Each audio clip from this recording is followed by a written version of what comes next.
and they want anyone, including pirate operators, to send letters of intent by the end of April. It could mean another 300 local commercial stations by the end of the decade. Our media correspondent, Nick Hyam, reports.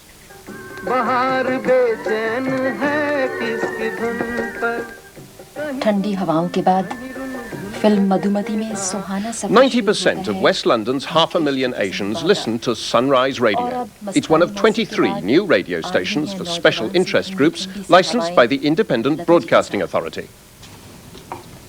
Next January, the IBA's successor, the Radio Authority, which held its first meeting last week, will start licensing several hundred more local stations. And it'll auction the right to run up to 3 national commercial radio networks to the highest bidder. Today, it invited anyone who'd like to run a local station to write in. But frequencies are in short supply. The authority would like to take over wavelengths now occupied by BBC local radio stations, like London's GLR, now the subject of an internal BBC review, and which the authority says has a very small audience. That might be an argument for, an added argument for using those very important frequencies in a more productive way.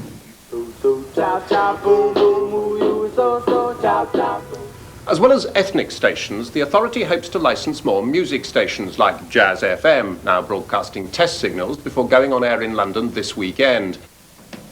Newly licensed London Greek radio was once an unlicensed pirate. But if advertising revenue proves as buoyant as audiences, this could be the sound of tomorrow's local radio. FM in stereo. And that's all on this stormy Tuesday lunchtime. And in West London, Sunrise Radio has targeted the 750,000 Asians living in the area. Sunrise even has its own Sunday phone-in for Asians seeking a marriage partner. The station says turnover should top £1 million in its first year. Analysts say some other stations will be lucky to survive at all. The Queen confirmed Glasgow. Well, get them to write and answer me a question and see if they like the answer they get. I don't think. And I hope that I'm able to... Centre, where police are gathering their intelligence on the acid party menace. A team from 10 police forces has its own large office in Gravesend monitoring pay parties, as both the organisers and police now call them. Underground and alternative magazines are the staple... Quickly run through some, but not all of London's bank holiday bashes. Police women in the office pretend to be party-goers. Hello, this is the Luton hotline. Pirate stations, nobody would know nothing about the music. You know, nobody would know who was doing it, where it's coming from. It's like a mystery. So we decided to bring it out in the open and let people know the score.